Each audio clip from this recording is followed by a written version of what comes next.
Bismillah, assalamualaikum warahmatullahi wabarakatuh. Innal hamdalillah nahmaduhu wa nasta'inuhu wa nastaghfiruh wa na'udzu billahi min shururi anfusina wa min sayyiati a'malina. May yahdihillahu fala mudilla lahu wa may yudlilhu fala hadiya lahu. Wa ashhadu an la ilaha illallah wahdahu la syarika lahu. Wa ashhadu anna Muhammadan abduhu wa rasuluhu sallallahu alaihi wasallam. Qala Allah tabaraka wa ta'ala, ya ayyuhalladzina amanu taqullaha haqqa tuqatih wa la tamutunna illa wa antum muslimun. Ya ayyuhan nasu taqu rabbakumul ladzi khalaqakum min nafsin wahidah wa khalaqa minha zawjaha wa bassa minhuma rijalan katsiran wa nisaa'a. Wattaqullaha alladzi tasaaluna bihi wal arham innallaha kana 'alaikum raqiba. Ya ayyuhalladzina amanu taqullaha wa qulu qawlan sadida yuslih lakum a'malakum wa yaghfir lakum dhunubakum wa may yuti'illaha wa rasulahu faqad faza fawzan 'azima. Amma ba'd. Fa inna asdaqal hadisi kitabullah wa khairal huda huda Rasulillah sallallahu alaihi wasallam wa syarrul umuri muhdatsatuha wa kullu muhdatsatin bid'ah wa kullu bid'atin dhalalah wa kullu dhalalatin finnar. Para pemirsa Rosyad TV dan para pendengar radio Medan Mengaji serta para pemirsa media sunnah yang terus serta menyiarkan kajian ini, alhamdulillah segala puji hanya untuk Allah. Salawat dan salam tak lupa kita ucapkan untuk Rasulullah sallallahu alaihi wasallam. Semoga Allah tabaraka wa ta'ala mempertemukan kita dengan beliau sallallahu alaihi wasallam di telaganya, kemudian kita bisa minum air darinya, kemudian kita bisa bersama dengan beliau sallallahu alaihi wasallam masuk ke dalam surga Allah azza wa jalla. Baik para hamba Allah rahimani wa rahmakumullah, kita lanjutkan bahasan tentang zakat. Pada pertemuan yang lalu sudah kita bahas bahagian dari zakat emas dan perak. Ya, ini bahasan besarnya kita sebutkan adalah bahasan tentang zakat emas dan perak. Jadi antara turunan bahasannya, ya, bahasan turunannya begitu ya, itu adalah ya zakat mata uang atau zakat ya uang kartal. Demikian para hamba Allah rahimani wa rahimakumullah. Yang ini mengikuti syarat wajib dari emas dan perak. Hanya saja terkait dengan nisabnya pada pertemuan yang lalu, maka dia mengikuti nisab perak itu menurut pendapat yang kuat. Ya, dari dua pendapat, ya, apakah ya emas, apakah mata uang ya atau uang kartal itu dia mengikuti ya nisab emas ataukah nisab perak? Pendapat yang kuat adalah mengikuti nisab perak, demikian, karena lebih mempertimbangkan atau lebih bermanfaat bagi orang-orang miskin, orang-orang fakir dan miskin. Baik, kalau kita berikan contoh ya, ada orang yang memiliki uang sebesar 100 juta ya. Memang sih kalau 100 juta ini bagi orang yang berpendapat bahwa nisab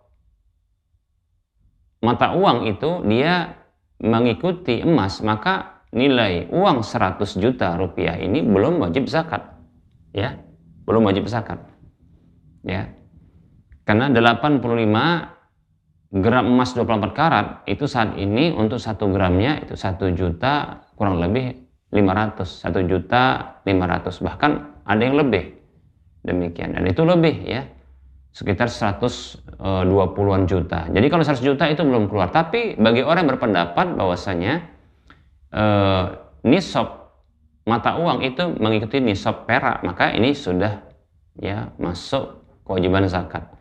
Nah, 1/40-nya atau 2,5%-nya dari 100 juta ini ketika sudah bertahan 1 tahun ini uang sekitar 100 juta, maka dikeluarkan 2,5%-nya atau 1/40-nya.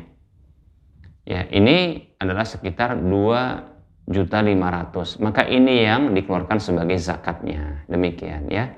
Ini yang dikeluarkan sebagai zakatnya, dibagikan kepada fakir, miskin, ya. Nah, itu yang lebih diutamakan karena ini yang disebutkan di awal untuk 8 asnaf yang ada. Baik para hamba Allah rahimani wa rahimakumullah, itu contoh ya. Nah, sekarang kita beralih kepada bahasan berikutnya dari turunan zakat emas dan perak. Apa itu? Zakatul hulli, yaitu zakat perhiasan. Zakat perhiasan.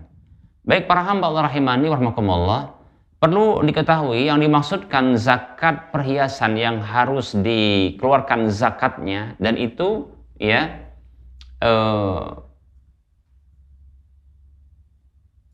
murni karena statusnya sebagai perhiasan, ya. Yang dimaksud di sini adalah zakat emas dan perak, ya, zakat emas dan perak. Adapun, ya, perhiasan yang lainnya,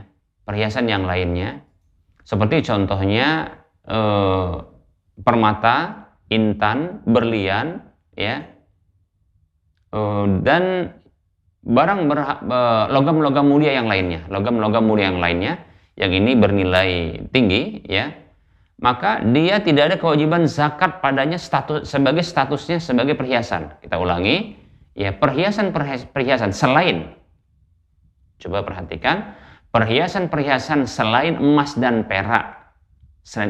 perak, maka tidak ada kewajiban padanya. Baik itu perhiasan berupa intan, berlian, ya, permata, ya, dan logam-logam mulia yang lainnya, yang ini bernilai tinggi, maka tidak ada zakat pada perhiasan ini, ya, bila statusnya hanya sebagai perhiasan. Berbeda halnya kalau seandainya dijual belikan. Nanti kita akan bahas insyaallah taala, ya, termasuk turunan dari zakat emas dan perak ini adalah zakatut tijarah atau zakatul urudil tijarah, yaitu zakat, ya, perniagaan insyaallah taala, ya.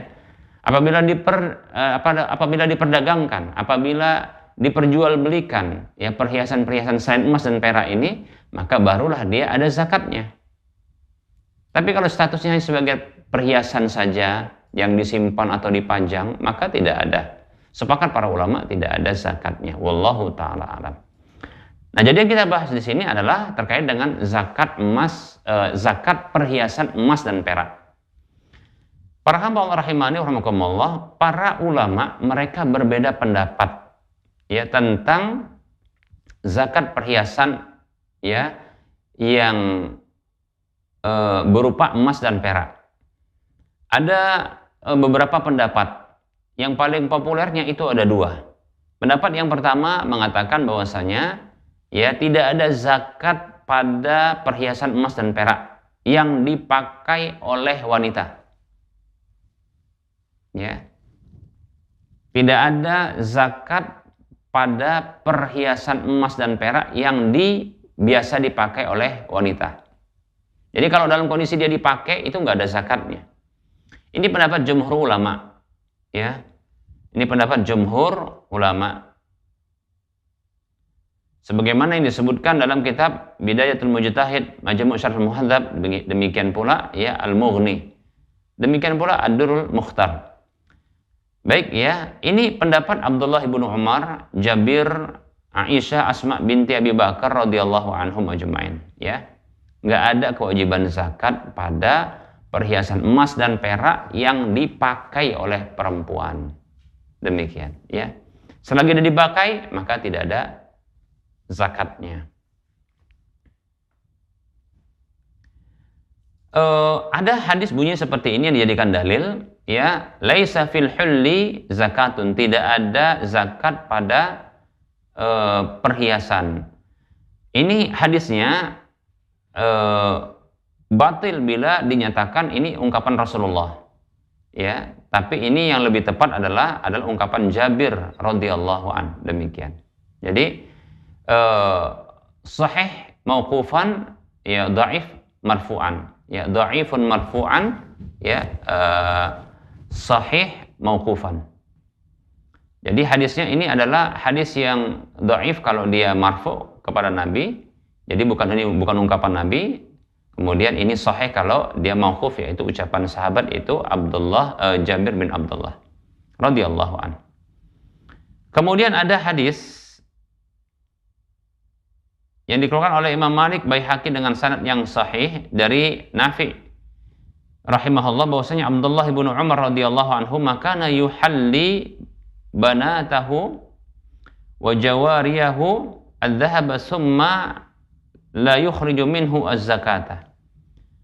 Abdullah bin Umar radhiyallahu anhuma dahulu ya memberikan perhiasan kepada putri-putri beliau, kemudian budak-budak perempuan beliau ya berupa emas, namun beliau tidak mengeluarkan zakat darinya, demikian ya.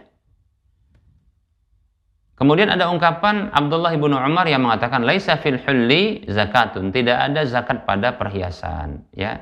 Ini ungkapan dari dikeluarkan oleh Imam Abdul Razzaq, Ibnu Abi Syaibah, Daruqutni dengan sanad yang sahih. Tapi ini ungkapan dari ya Abdullah bin Umar radhiyallahu anhuma. Kemudian ada ungkapan dari Jabir bin Abdullah radhiyallahu anhuma.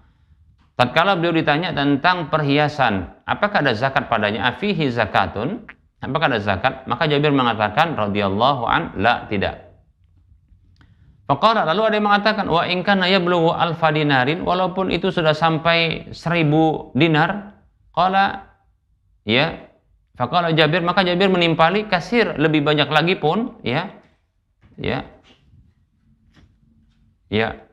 Banyak itu, tapi enggak ada zakatnya, demikian. Nah, seperti itu para hamba Allah rahimani wa rahimakumullah. Kemudian ada ungkapan Aisyah radhiyallahu anha yang mengatakan ya yang disebutkan bahwasanya annaha kanat ya talibanati ukhtiha yatama fi hijriha ya lahunna al-hulli fala tukhriju min hullihinna ya az-zakata ya. Dari bahwasanya Ibunda Aisyah radhiyallahu anha itu mengasuh ya putri-putri dari saudari beliau. Ya, kalau bahasa kita ngadopsi gitu ya, diasuh. Ya. Yang dia sudah yatim, jadi anak yatim. Diasuhan dalam asuhan Ibunda Aisyah radhiyallahu anha. Mereka ini punya perhiasan, namun beliau tidak mengeluarkan ya zakat dari perhiasan mereka itu. Demikian. Hadisnya dikeluarkan oleh Imam Malik, Abdul Razzaq, dan hadisnya sahih. Kemudian ada juga riwayat dari asar dari Asma annaha kanat la tuzakki al-hulli, bahwasanya beliau tidak mengeluarkan zakat perhiasan, demikian. Hadisnya dikeluarkan oleh Ibnu Abi Syaibah ya dalam musannafnya dengan sanad yang sahih. Baik para hamba Allah rahimani wa rahimakumullah ya.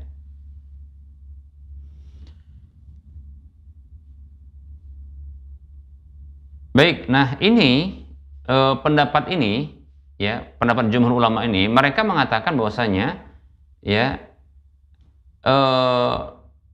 dipersyaratkan perhiasan yang tidak diwajibkan zakat ketika dipakai itu adalah perhiasan-perhiasan yang memang boleh.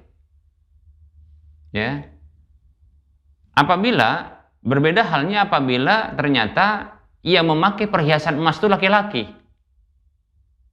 Ya. Contohnya laki-laki dia pakai perhiasan yang dipakainya. Ada anting, ada cincin, ada gelang, ada kalung, emas semua. Ternyata sudah sampai ya sekitar 85 gram emas. Maka menurut pendapat ini tetap wajib dikeluarkan zakat. Kenapa? Karena yang tidak wajib dikeluarkan zakat adalah perhiasan-perhiasan yang dia dalam kondisi dia halal, yang boleh, yang dipakai. Yang memakainya tentunya adalah perempuan menurut pendapat ini. Demikian ya. Tapi kalau laki-laki yang pakai, maka tetap dikeluarkan zakatnya. Walaupun ya perhiasan ya itu dipakai. Pendapat yang kedua, pendapat yang mengatakan bahwasanya ya perhiasan emas dan perak itu wajib dikeluarkan zakatnya secara mutlak, baik itu dipakai ya ataupun disimpan, dengan syarat apabila sudah masuk nisabnya dan sudah berlalu 1 tahun, demikian ya. Jadi pendapat ini mutlak ya, perhiasan emas dan perak yang sudah masuk nisabnya dan sudah berlalu 1 tahun ya, baik itu dia dipakai ataupun tidak dipakai ya, baik itu disimpan atau tidak disimpan, baik itu dipersiapkan untuk diperdagangkan, maka tetap saja ya ada zakatnya, demikian. Dalilnya adalah keumuman dari firman Allah Subhanahu wa taala ya, yang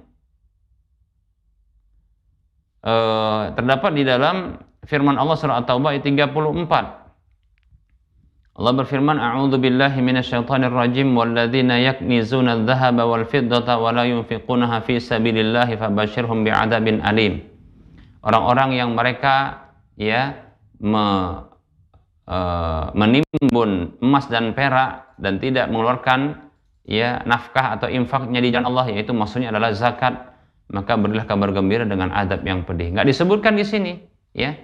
Ini bersifat umum, emas dan peraknya. Pokoknya kalau disimpan, yaknizun itu artinya bukan disimpan ya, ditimbun. Ditimbun itu maksudnya ditumpuk-tumpuk, mau itu dipakai ya, karena disebut dengan al-kanz, yaitu yang ditimbun adalah ya itu nggak dikeluarkan zakatnya, baik itu dipakai ataupun tidak dipakai. Nah seperti itu ya. Nah ini menurut pendapat yang kedua ya, keumuman dari firman Allah ini. Seperti itu para hamba Allah.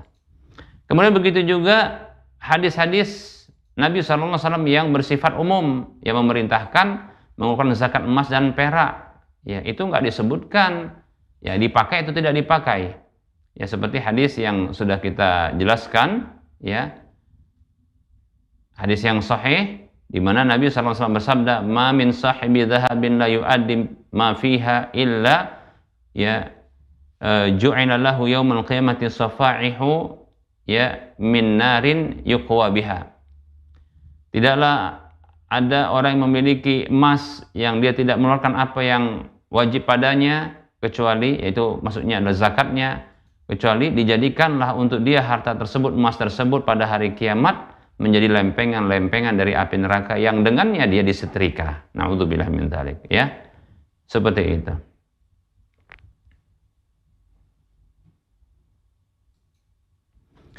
Demikian pula ada hadis-hadis yang khusus yang datang ya,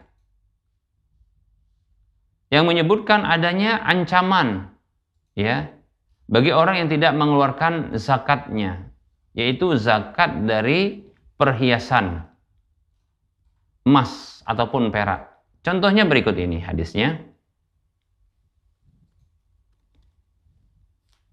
yaitu hadis yang dikeluarkan oleh Imam Abu Daud, An-Nasai dan Tirmidzi dengan derajat sahih di syawahidihi. Yang pertama adalah hadis Amr ibnu Syu'aib dari ayahnya, Syu'aib dari kakeknya Abu Syu'aib radhiyallahu an. Anna imra'atan atat Rasulullah sallallahu alaihi wasallam wa maha ibnatun laha. Ada seorang wanita yang datang kepada Rasulullah SAW dan bersamanya ada putrinya. Wa fi yadi ibnatiha miskatani ghalidatani min dhahabin. Di tangan putrinya tersebut itu ada 2 perhiasan ya, yang terbuat yang tebal, maksudnya tebal itu sepertinya besar ya, tebal lah begitu ya, yang terbuat dari emas. Faqala laha, maka Nabi bersabda kepadanya, pada wanita itu, atu'tina zakata hadha, apakah engkau sudah memberikan zakat untuk emas ini? Qala, dia mengatakan la, belum. Qala, beliau mengatakan kepada wanita ini, ayasurruki an yusawwiraki Allahu bihima yaumal qiyamati siwaraini min narin. Nabi mengatakan, apakah engkau suka ya, apakah engkau suka ya Allah Subhanahu wa taala memakaikan ya kepadamu dengan keduanya pada hari kiamat ya, dengan 2 belenggu yang terbuat dari api neraka ya, Qala, maka kata sahabat yang meriwayatkan ini, fa khala'at huma fa alqat huma ila Nabi sallallahu alaihi wasallam. Maka dia pun melepaskan kedua perhiasan tersebut lalu mencampakkannya atau memberikannya kepada Nabi sallallahu alaihi wasallam. Wa qalat, sembari mengatakan, huma lillahi azza wa jalla wa li rasulih. Ini keduanya untuk Allah azza wa jalla dan rasulnya. Demikian. Hadisnya dikeluarkan ya tadi oleh Imam Abu Daud dengan derajat yang sahih serta yang lainnya, ya. Hadis kedua, hadis Abdullah bin Shaddad radhiyallahu anhu, ya. Yang mengatakan dakhalna ala Aisyah radhiyallahu anha zaujin Nabi sallallahu alaihi wasallam. Kami pernah masuk menemui ibunda Aisyah radhiyallahu anha, istri Nabi sallallahu alaihi wasallam. Faqala, beliau mengatakan, dakhala alayya Rasulullah sallallahu alaihi wasallam. Pernah masuk Rasulullah SAW itu menemuiku. Fara'a fi yadi ya futuhat bisa juga dibaca fatakhatin min wariqin. Lalu beliau melihat pada tanganku ya ada gelang-gelang yang terbuat dari perak. Faqala, maka Nabi mengatakan sallallahu alaihi wasallam, "Ma hada ya Aisyah?" Apa ini wahai Aisyah radhiyallahu anha? Faqultu sana'tuhunna atazayyanu laka ya Rasulullah. Aku buat ini untuk aku berhias di hadapanmu wahai Rasulullah. Masya Allah, ini istri yang solehah ya. Selalu berhias di hadapan suaminya. Demikian. Dengan perhiasan-perhiasan. Demikian. Ya. Qala, maka Rasul mengatakan, atu'addina zakatahunna? Sudahkah? Ataukah apakah engkau membayarkan zakatnya? Qultu la. Maka kata ibunda Aisyah radhiyallahu anha, belum. Au masya Allah, atau beliau mengatakan masya Allah, baru ingat beliau ya. Qala huwa hasbuki minan nar. Maka ibunda Aisyah maka Rasulullah berkata kepada ibunda Aisyah radhiyallahu an, cukuplah itu bagimu dari api neraka. Ya. Ini ancaman para hamba Allah. Ini hadisnya dikeluarkan oleh Imam Abu Daud, Daruqutni, Al-Hakim, Baihaqi dengan derajat hasan li syawahidihi. Demikian. Hadis yang ketiga, ya, hadis yang ketiga yaitu hadis Asma binti Yazid radhiyallahu an. Beliau mengatakan, dakhaltu ana wa khalati 'ala Nabi sallallahu alaihi wasallam. Aku masuk ya bersama dengan bibiku dari jalur ibuku menemui Nabi sallallahu alaihi wasallam. Wa 'alaiha aswiratun min dhahabin, dan beliau punya perhiasan-perhiasan yang terbuat dari emas. Faqala lana, maka Rasul bersabda kepada kami, atu'tiyani zakatahu? Apakah kalian berdua sudah mengeluarkan zakatnya? Qalat, ya, faqulna la, kami katakan belum, ya, belum keluarkan zakatnya. Qala, amma takhafani an yusawwirakumallahu aswiratan min narin addiya zakatahu? Ya. Tidakkah kalian berdua takut ya bahwa Allah Subhanahu wa taala akan memakaikan ya perhiasan-perhiasan dari api neraka, belenggu-belenggu atau perhiasan dari api neraka? Bayarkanlah zakatnya. Demikian. Ya, hadis ini dikeluarkan oleh Imam Ahmad Tabrani dalam Mu'jamul Kabir dengan sanad hasan li syawahidihi. Demikian. Ya. Baik para hamba Allah, ini hadis yang dari jalurnya Rasulullah. Ini hadisnya marfu, ya, dan sahih, ya. Kemudian ada hadis atau asar dari sahabat, ya. Kalau tadi pendapat pertama juga ada asar dari sahabat, maka ini juga ada asar dari sahabat, seperti asar Abdullah bin Mas'ud radhiyallahu an, ya, yang dikeluarkan oleh Imam Abdul Razak dalam musannafnya, Imam Tabrani juga dengan sanad sahih li ghairihi, ya. Ibnu Mas'ud mengatakan radhiyallahu an, ada asar dari Abdullah bin Mas'ud yang diceritakan begini, anna imra'atan sa'alathu an zakatil hulli. Bahwasanya ada seorang wanita yang bertanya kepadanya tentang zakat perhiasan. Faqala, maka Ibnu Mas'ud radhiyallahu mengatakan, idza balagha mi'atai dirhamin fazakkihi. Apabila sudah sampai 200 dirham maka zakatilah. Qalat inna fi hijri yatama li.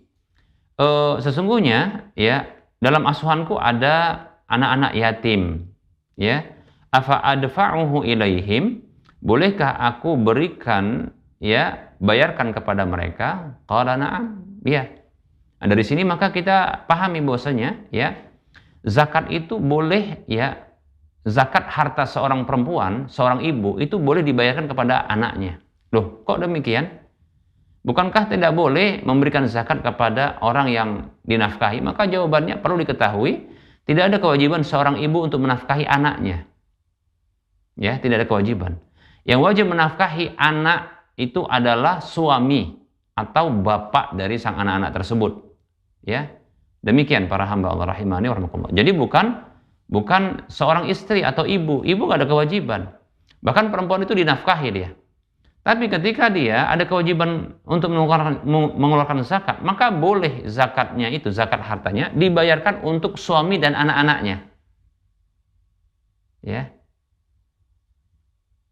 Makanya para hamba Allah rahimani rahimakumullah, ada hadis Zainab, istrinya Abdullah bin Mas'ud radhiyallahu anhu, itu pernah ya ingin mengeluarkan sedekah dari hartanya. Istri dari Zainab ini, istri dari Abdullah bin Mas'ud, itu punya harta. Sementara Abdullah bin Mas'ud dan anak-anaknya itu ya miskin. Ibn Mas'ud miskin, sementara istrinya ini punya harta emas kalau tidak salah ya, atau ada harta. Kemudian datang motivasi dari Rasulullah untuk bersedekah, karena perempuan itu paling banyak penghuni neraka, ya. Orang yang paling banyak menjadi penghuni neraka. Maka Zainab termotivasi. Tapi ketika dia ingin mengeluarkan zakat, itu dicegah oleh Abdullah bin Mas'ud dengan mengatakan yang berhak untuk engkau zakati itu adalah suamimu dan anak-anakmu. Demikian. Maka apa kata Zainab radhiyallahu anha? Aku tidak ridho sampai aku tanyakan hal itu kepada Rasulullah. Maka datang dia kepada Rasulullah bertanya tentang hal itu. Maka kata Rasulullah, benar itu Ibnu Mas'ud, bahwasanya orang yang paling berhak untuk dikasih zakat atau dikasih sedekah itu adalah suami dan anak-anak. Demikian. Jadi ini ada korelasinya, sehingga Abdullah bin Mas'ud berpendapat demikian, ya. Karena memang boleh bayar zakat, ya, seorang istri bayar zakat itu kepada anak dan suaminya, boleh. Ketika suami dan anaknya miskin tentunya, ya. Baik. Kemudian ada asar Umar. Riwayat dari Umar, annahu kataba ila Abi Musa al-Asy'ari radhiyallahu anhu an umur man qibalaka min nisa'il ya muslimin an yasaddaqna min hullihinna, wa fi riwayatin an yuzakki al-hulliyya wa la yaj'alna al-hadiyata wa ziyadata ta'arudan bainahunna. Umar menuliskan surat kepada Abu Musa al-Asy'ari, ya. Kalau nggak salah ini di Syam, ya, Abu Musa al-Asy'ari di Syam kalau tidak salah, ya, atau di tempat yang lain sebagai gubernur. Ya, perintahkanlah, suratnya perintahkan kepada orang-orang yang ada di wilayahmu dari wanita-wanita kaum muslimin untuk mereka, ya, bersedekah. Maksudnya adalah mengeluarkan zakat perhiasan mereka. Dan janganlah dijadikan hadiah dan tambahan itu sebagai, ya, pertentangan di antara mereka. Maksudnya adalah, ya, jangan dikasihkan hadiah dan tambahan kepada orang-orang yang narik zakat itu, ya, dari pemerintah. Demikian. Wallahu ta'ala alam. Nah, hadisnya ya dikeluarkan oleh Imam Ibnu Abi Syaibah, ya. Ibnu Abi Syaibah. Demikian. Baihaqi juga demikian. Baik para hamba Allah rahimani wa rahmakumullah. Kemudian ada asar berikutnya, asar yang ketiga dari Abdullah bin Amr radhiyallahu anhu, annahu kana yaktubu ila khazinihi Salim, ya, an yukhrija zakata hulli banatihi kulla sanatin. Abdullah bin Amr radhiyallahu anhu itu pernah menuliskan surat kepada bendaharanya, yaitu Salim namanya, untuk mengeluarkan zakat perhiasan putrinya setiap tahun. Demikian. Nah, ini disebutkan, ya, dikeluarkan oleh Daruqutni dalam kitab Sunannya dengan sanad yang hasan. Kemudian yang terakhir, asar dari Ibunda Aisyah radhiyallahu anha qalat, bahwasanya beliau mengatakan la ba'sa bilubsil hulli idza a'ta zakatahu, ya. Tidak mengapa memakai perhiasan apabila ia mengeluarkan zakatnya atau memberikan zakatnya. Ini juga dikeluarkan oleh Imam Daruqutni dan Baihaqi dengan sanad hasan. Jadi bertentangan dengan riwayat yang dari pendapat yang pertama, tapi tentunya pendapat yang kuat wallahu taala a'lam, ya, adalah pendapat yang mengatakan wajib untuk mengeluarkan zakat, ya, perhiasan emas dan perak. Demikian, baik itu dipakai atau tidak dipakai, baik itu diperjualbelikan atau tidak diperjualbelikan, ya, itu wajib, ya, demikian. Nah, ini pendapat Sa'id bin Musayyib, Sa'id bin Jubair, Ibrahim An-Nakhai, Atha bin Abi Rabah, kemudian Az-Zuhri, Abdullah bin Shaddad, Sufyan Ats-Tsauri dan yang lainnya. Demikian. Ini pendapat yang kuat, wallahu taala a'lam. Demikian para hamba Allah rahimani wa rahimakumullah. Kita cukupkan untuk penyampaian materi, kita buka sesi soal jawab.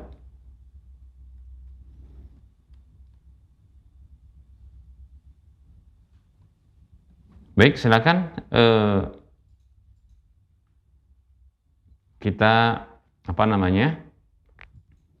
kita masuki sesi soal jawab.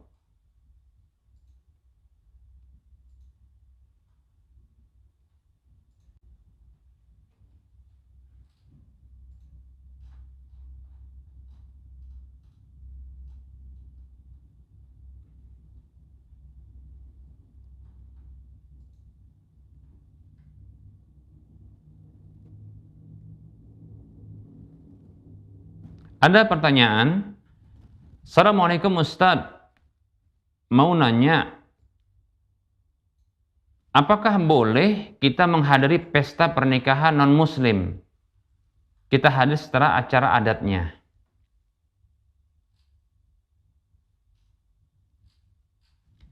Bismillah, waalaikumsalam warahmatullahi wabarakatuh.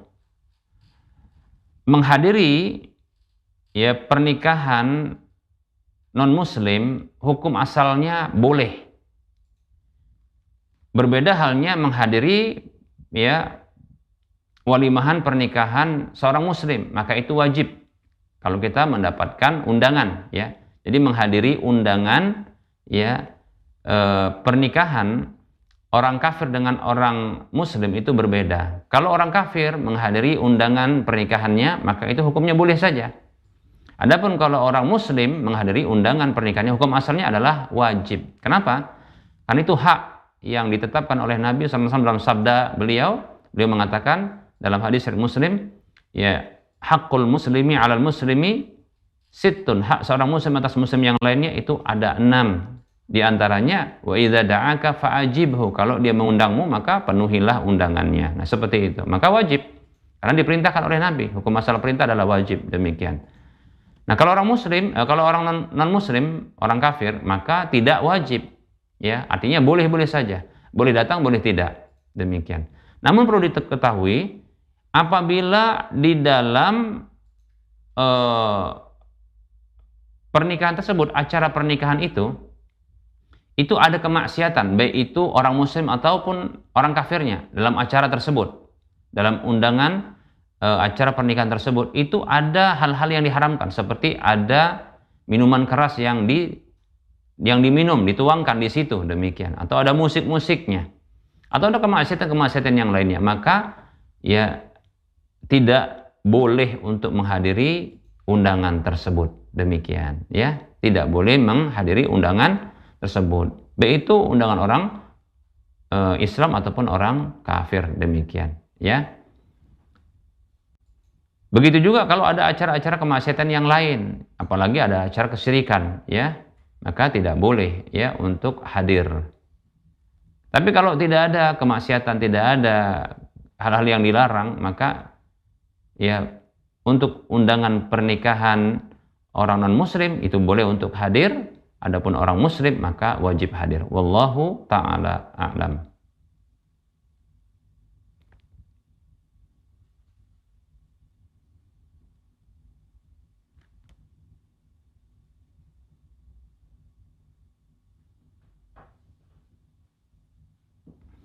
Ada pertanyaan, Assalamualaikum warahmatullahi wabarakatuh. Ustadz, apa hukum bekerja sebagai agen jual beli sepeda motor dan di mana poin-poin yang bisa jatuh kepada keharaman?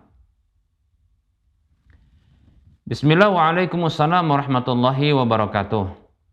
Boleh menjadi perantara dalam jual beli yang disebut dengan akad samsaroh, ya, akad samsaroh, ya, akad keagenan atau akad perantaraan, ya, mempertemukan antara penjual dan pembeli, atau dia mewakili salah satunya, penjual atau pembeli, itu boleh.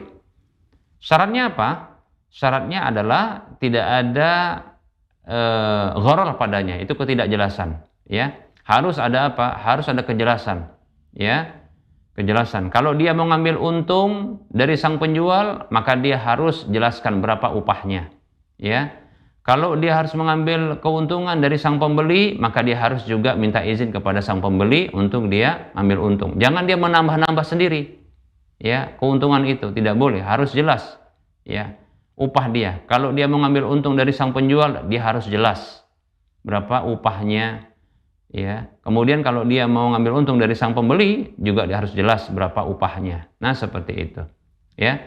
Kemudian, ya, tentunya barang yang diperjualbelikan ini haruslah barang-barang yang halal, demikian.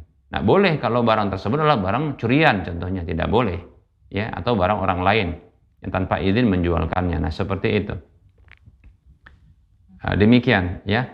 Nah, tentunya juga, ya, tidak ada larang-larangan yang lainnya, seperti contohnya melibatkan, ya, pihak ketiga yang ini menjadi pembiaya, ya, pembiaya. Dalam hal ini pemberi talangan, seperti contohnya ada leasing atau contohnya adalah bank. Nah, seperti itu. Maka di sini bisa terlibat dalam riba. Nah, seperti itu, ya. Karena datangnya pihak ketiga itu sebagai hanya pemberi hutang, lalu ada keuntungan yang ditarik nanti di sana, maka tidak boleh. Wallahu taala a'lam. Baik, para hamba Allah rahimani rahimakumullah, kita cukupkan saja, ya, penyampaian materi pada pertemuan kali ini karena sudah masuk waktu sholat zuhur untuk wilayah Medan dan sekitarnya. Sebelum kita mengakhiri perjumpaan, seperti biasa kita berikan motivasi untuk berdonasi membangun Masjid Al-Muwahhidin bagi kaum muslimin yang ingin mendapatkan sebuah rumah di surga, karena ini merupakan, ya, infak, ya, untuk membangun rumah Allah Subhanahu wa taala. Siapapun yang ingin mendapatkan pahala minimalnya 700 kali lipatnya, maka, ya, silahkan, karena ini merupakan bentuk infak di jalan Allah Subhanahu wa taala, ya, infak di jalan Allah. Kemudian siapapun yang ingin mendapatkan, ya, pahala yang terus mengalir, ya, maka silahkan, ya, karena ini merupakan bentuk, ya, memberikan infak, ya, atau wakaf pada sesuatu yang sudah digunakan. Masjid Al-Muwahhidin itu sudah digunakan untuk salat 5 waktu dan kajian-kajian. Ayo mari kita transfer dana kita ke nomor rekening Bank Syariah Indonesia di nomor 5544332278 atas nama Yayasan Cahaya Tauhid Medan. Semoga Anda termotivasi dan semoga bermanfaat. Mohon maaf atas segala kekurangan. Kita ketemu lagi di lain kesempatan. Wassalamualaikum warahmatullahi wabarakatuh wa ala alihi wa ashabihi ajma'in. Subhanakallahumma wa bihamdika asyhadu an la ilaha illa anta astaghfiruka wa atubu ilaika walhamdulillahi rabbil alamin. Wassalamualaikum warahmatullahi wabarakatuh.